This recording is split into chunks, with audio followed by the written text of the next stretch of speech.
Northern France, 1940. A rain front creeps in from the English Channel. A shadow passes by. No sounds of the engine, only a dry hissing sound and a brief flash resembling a spark, 50 meters above the treetops. A form that should not exist in this era spreads its wings and vanishes into the clouds. A single F-22 Raptor, radar invisible, with supercruise capability, stranded in 1940 without refueling or friendly support. Only what is in his bomb bays and in the pilot's mind. So what will happen if the F-22A Raptor appears on the fronts of World War II? Will he be able to defeat the German army, or will the enemy find a way to resist this time traveler? Remember, this is just a hypothetical scenario, so we are not striving for perfect realism. Nevertheless, let's find out. But what is the F-22? It is a fighter jet developed at the end of the Cold War. Its modern design, practically invisible to radar, still makes it one of the most stealthy fighters in the world. The F-22 is capable of supercruise at a speed of about Mach 1.5, which corresponds to approximately 1,110 miles per hour. It is extremely difficult to detect with radar, and its weapon arsenal is deadly. It can carry up to 6 air-to-air missiles internally, AM-1 120 AM-ROM, with a range of about 62 miles and a speed close to 4 times the speed of sound. These missiles operate on a fire-and-forget principle. After launch, they guide themselves. It is also equipped with 2 AIM-9 Sidewinder missiles that track the target's heat signature using infrared radiation, can reach speeds of over 2.5 Mach, and can travel approximately 22 miles. The airplane has a built-in M61A2 cannon with a caliber of 20 millimeters and 480 shells, firing at a rate of up to 6,000 rounds per minute. Let's see what the Raptor will fight against. The Luftwaffe was the most modern air force of its time, primarily using 2 types of fighters. The Messerschmitt Bf-109 was the standard single-engine fighter and the main combat aircraft in the battles for France and Britain. The Bf-110 was a twin-engine fighter used for long-range escort operations, and as a fighter bomber, and later, in 1940, it also began to be used as an early night fighter. The Messerschmitt Bf-109 was a formidable opponent of its time. It could reach speeds of about 387 miles per hour, ascend to heights of around 39,000 feet, and had a range of about 425 miles.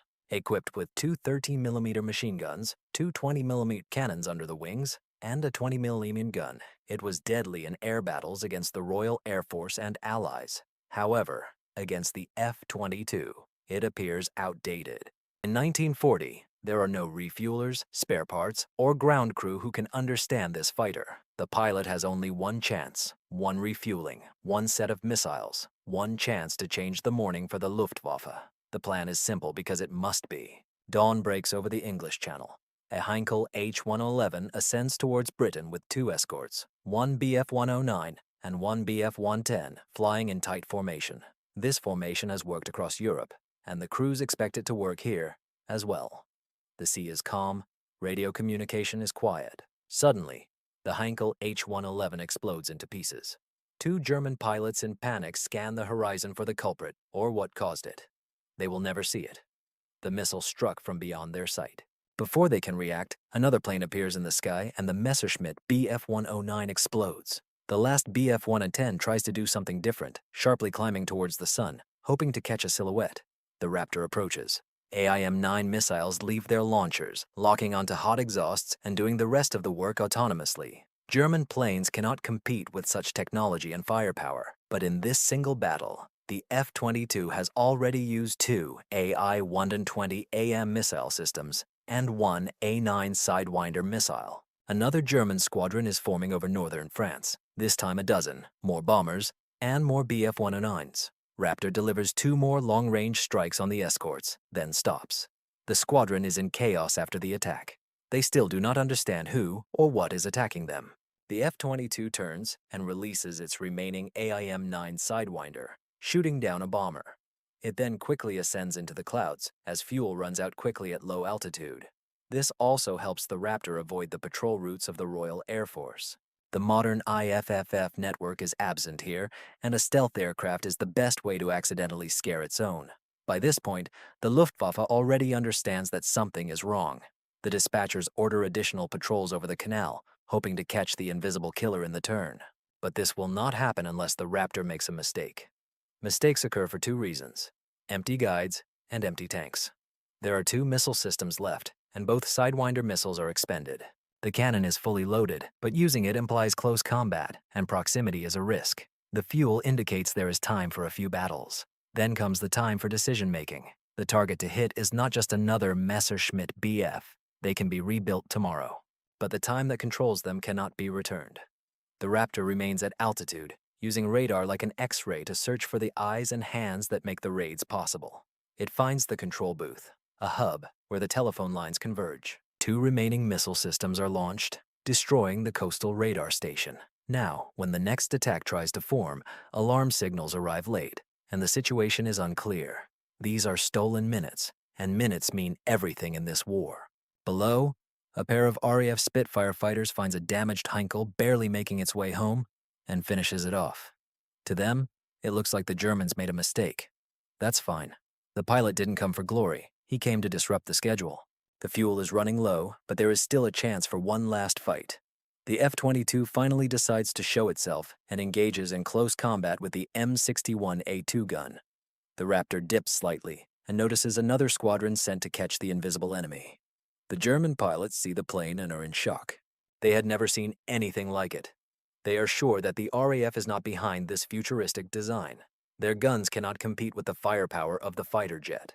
The M61A2 20mm cannon easily tears through a formation of Bf-109s at close range. And, worse for the German pilots, they encounter a plane that moves in ways they have never seen.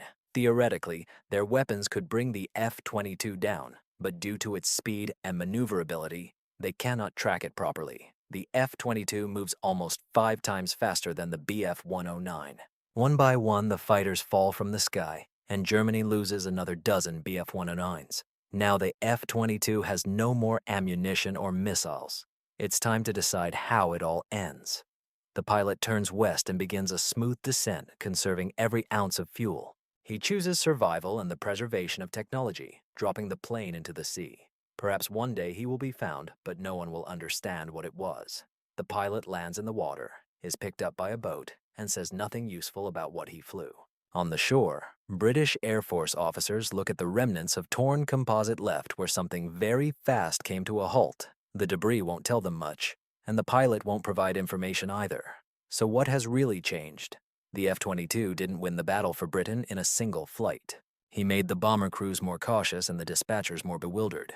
He forced the Luftwaffe to send additional escort planes that they lacked. He cost them aircraft that were hard to replace. But most importantly, he took minutes away from the chain of warnings, from the schedule of takeoffs, from the smooth rhythm needed for an effective strike. These minutes allowed more British Air Force fighters to survive in the morning. The F-22 never gives the enemy a chance. It does not allow for choosing the conditions. He strikes, vanishes, and leaves ruins behind.